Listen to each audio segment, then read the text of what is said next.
নমস্কার বন্ধুরা, welcome to my channel SB explorer. তো বন্ধুরা, তোমরা সকলেই জানো আজকে কিন্তু ইন্টারকন্টিনেন্টাল কাপে মাঠে নেমেছিল ইন্ডিয়া এবং তাদের প্রতিপক্ষ ছিল মরিশাস। তো ব্যাপারটা হচ্ছে আজকে ভারত কিন্তু ম্যাচটা ড্র করলো মরিশাসের সাথে। তো আজকের ম্যাচে ফরওয়ার্ড হিসাবে মানে স্ট্রাইকারে পজিশানে শুরু করেছিলেন মনবীর সিং। এছাড়া সুনীল ছেত্রীর রিটায়ারমেন্টের পর নতুন ক্যাপ্টেন বর্তমানে কিন্তু হয়েছেন রাহুল ভেকে। তো এই হচ্ছে ব্যাপার। তো আজকের প্লেইং 11-এ কিন্তু সানা সিং, আশিস রায় এরাও কিন্তু সুযোগ পেয়েছিলেন, জয় গুপ্তা। কিন্তু ব্যাপারটা হচ্ছে আমাদের ভারতের খেলা সেই রকম বেশ মনোমুগ্ধকর সেই রকম কিন্তু হলো না।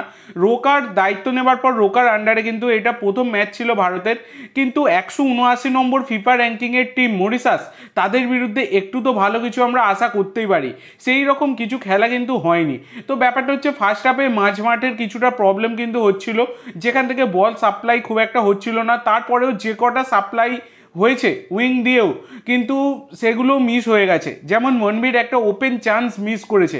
মনবীরকে অতিরিক্ত মানে খুবই সামান্য মানের প্লেয়ার কিন্তু লাগছে বর্তমানে দাঁড়িয়ে। স্ট্রাইকার হিসাবে কিন্তু তার আরও বেশি বেটার হওয়া উচিত ছিল, কিন্তু সেই রকম কিছু দেখা যায়নি।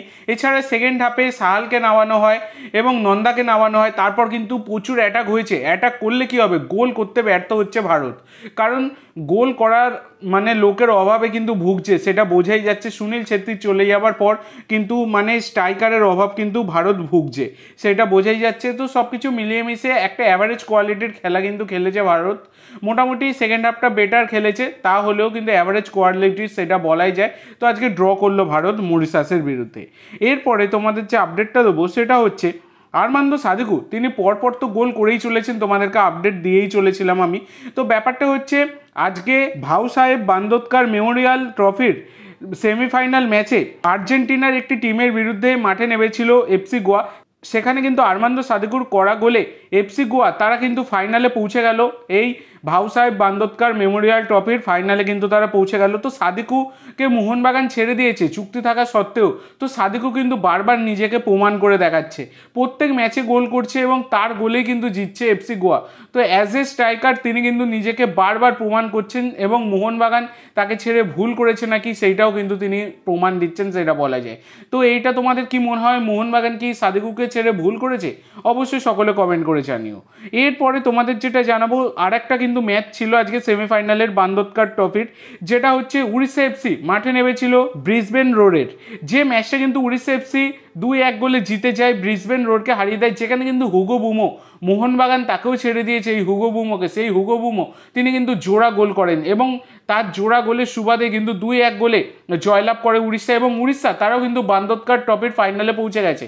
তো এফসি গোয়া এবং উড়িষ্যা তারা কিন্তু এই ভাউ সাহেব বান্দোদকার মেমোরিয়াল ট্রফির ফাইনালে মুখোমুখি হতে চলেছে, যেটা একটা বড় খবর বলাই যায়। এরপরে তোমাদের যে আপডেটটা দেবো সেটা হচ্ছে গোলকিপার আর্শদীপ সিংকে তোমরা সকলেই চেনো। এফসি গোয়ার সাথে যুক্ত ছিলেন গোলকিপার আর্শদীপ সিং। তো এই আর্শদীপ সিং তিনি কিন্তু এফসি গোয়ার সাথে মিউচুয়াল কন্ট্রাক্ট টার্মিনেশন করলেন এবং তিনি কিন্তু যোগ দিতে চলেছেন হায়দ্রাবাদ এফসিতে। তো হায়দ্রাবাদ এফসি কিন্তু কামাল করে দিচ্ছে, সেটা বলা যায়। শুধু এই আর্শদীপ সিং নয়, 26 বছর বয়সী ভারতীয় রাইট ব্যাকের প্লেয়ার লিয়েন্ডার ডিকুনা, যিনি কিন্তু এফসি গোয়ার সাথে যুক্ত ছিলেন, তিনিও কিন্তু এফসি গোয়ার সাথে মিউচুয়াল কন্ট্রাক্ট টার্মিনেট করে যোগ দিচ্ছেন হায়দ্রাবাদ এফসিতে। তো হায়দ্রাবাদ এফসি কিন্তু ডার্ক হর্স হয়ে উঠছে, সেটা কার্যত বলাই যায়।